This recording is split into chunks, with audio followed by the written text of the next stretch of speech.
tauhan. Nanay Tessie, isang masipag na ina. Roberto, isang mabait na ama. Ana, panganay na anak, 17 taong gulang. Tagpo. Sa kusina ng kanilang bahay habang naghahanda ng hapunan, si Nanay Tessie. Nila niyang inutusan ang kanyang panganay na anak na si Ana upang manakasin. Lamang ito ang kailangan ng pagkain sa kanilang pinatuan. Ilang sandali pa ay tumayo ito upang pagbuksan ang sino mang kumakatok. At laking gulat niya nang makita ang kanyang ninong. Makabawi sa pagkagulat ay agad niyang binuksan ang pinto ng malaki at pinapasok ang panauhin.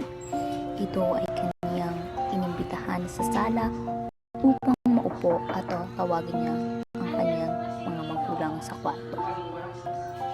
Ito ay agad namang pumantik sa sala ang mag-asawa na nagsimula ang kanilang usapan. Isang ginang ang naglalakad sa kalsada habang siya ay maraming dahil sa siya ay nakatila. Ang mga ito ay bigla na lamang natulog sa kalsada. Buti na lamang at may magandang loob na batang babae tumulong sa kanya. Ito ay tumulong upang pulutin ang kanyang mga nalaglag na mga gamit at nagkusang pipitin ang mga ito at ihatid pa siya sa kanyang pararoonan. Ang tuwa ng Gina dahil sa panahong iyon ay mayroon pa palang may magaganda at mabuting loob.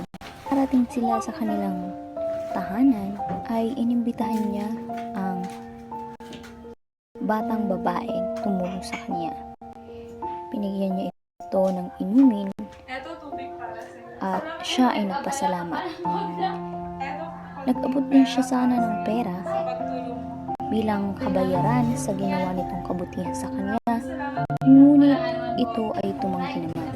Hindi niya inaasahan ang magiging reaksyon nito. Hindi ito ang naging dahilan ng bata ay nagpasalamat ulit siya. Tuluyang umalis ang bata sa kadahilanan siya ay